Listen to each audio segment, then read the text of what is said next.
મિત્રો, આ ગુજ્જુભાઈ ગિરીશ કુમારના જીવનમાં હવે સોનાનો સૂરજ ઉગશે.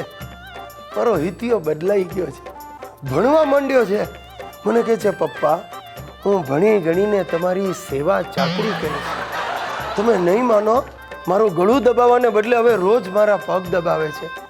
સવારે વહેલો ઉઠી જાય છે, બાજુવાળા નિરંજના બેનને મારી જેમ જ સ્માઇલ કરીને ગુડ મોર્નિંગ કહે છે. હવે મને ખાતરી થઈ ગઈ છે મારા દિવસો સુધરી જવાના. જય શ્રી કૃષ્ણ પપ્પા. આવો બેટા. જય શ્રી કૃષ્ણ હિતેશ. બેસ બેસ બેસ બેટા. ક્યાં ચાલ્યો? પપ્પા હું અત્યારે ટ્યુશન જાઉં છું. ટ્યુશન પછી સ્કૂલ અને સાંજે ઘેર. વાહ વાહ વાહ વાહ વાહ. બસ આમ જ આગળ વધતો રહે. હા દીકરા. પપ્પા મને આગળ વધવા માટે તમારી થોડી મદદની જરૂર છે. અરે બોલ ને બેટા, શું મદદ જોઈએ? મેં અને મારા મિત્રએ ઇવેન્ટ મેનેજમેન્ટનું શરૂ કર્યું છે, તો એમાં થોડા પૈસાની જરૂર છે. Event management? દીકરા મારા, તું હજી તારા ઇવેન્ટ મેનેજ નથી કરી શકતો, તારે ગામના ઇવેન્ટ મેનેજ કરવા છે બેટા. પપ્પા તમે મને અંડર એસ્ટિમેટ ના કરશો. પપ્પા અમે 2 જણાના લગ્ન કરાવી આપ્યા છે.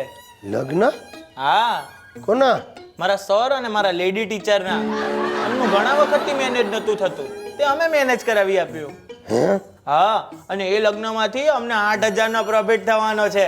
દીકરા જરા ધીરો પડ. આ તારા પ્રોફિટમાં ક્યાંક મને ફિટ ના આવી જાય.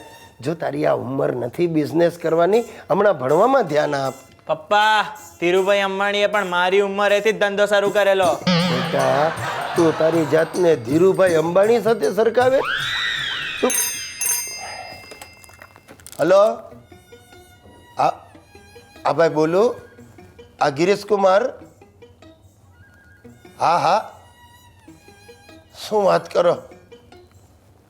નહીં નહીં નહીં ભાઈ, જો ના ના ના, તમે ઘરે નહીં આવતા. હું તમને પાછો ફોન કરું છું, મૂકી દો. હા હા હા.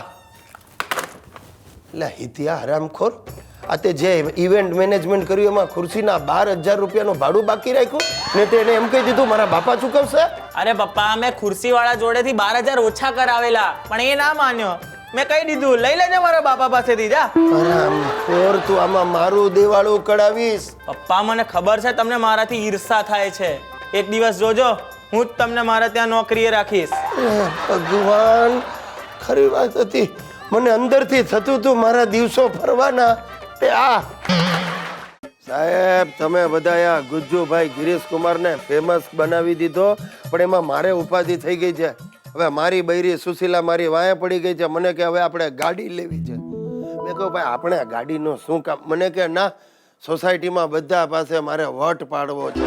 તે હિતિયો હાળો સવાર પડી નથી ને છાપામાંથી નંબરો શોધી ને મા દીકરો ગાડીની ફ્રી ટ્રાયલ લેવા રોજ સવારે ઉપડી જાય.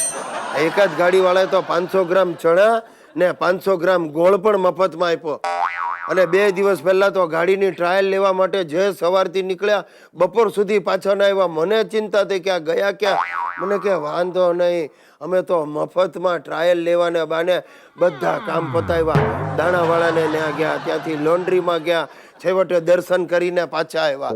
બોલો, હવે આ મારી સાસુને ગાડીની જે દીધી ખબર પડી એ માણાવદરથી અહીંયા આવી ગઈ છે કે જો સુશી, મારી ઈચ્છા છે તું પોપટી કલરની જ ગાડી લેજે. પોપટી કલરની તો કાંઈ ગાડી હોય? મારો સસરો ફોન કરીને કહે છે ગિરીશ કુમાર, ગાડી તો ઇમ્પોર્ટેડ જ લેવાય. અરે બાપના વાણ ઇમ્પોર્ટેડ લેવાય? મારો સાળો એના ભાઈબંધની સેકન્ડ હેન્ડ ગાડી મને પધરાવવા માંગે છે. એની ગાડી એની બાયડી જેવી જ છે. ધક્કા મારો ત્યારે સ્ટાર્ટ થાય ને જો બગડે તો મોટો ખર્ચો કરાવે જ છૂટકો. ને ગઈકાલે તો ઘરમાં બધા એટલું બાધ્યા, હું ત્રાસી ગયો. મેં રાડ પાડી, ચૂપ થઈ જાઓ, બધાને એક એક વાહન મળી જશે, ખુશ. એટલે બધા રાજીના રેડ થઈ ગયા. મેં 4 સાયકલનો ઓર્ડર આપ્યો.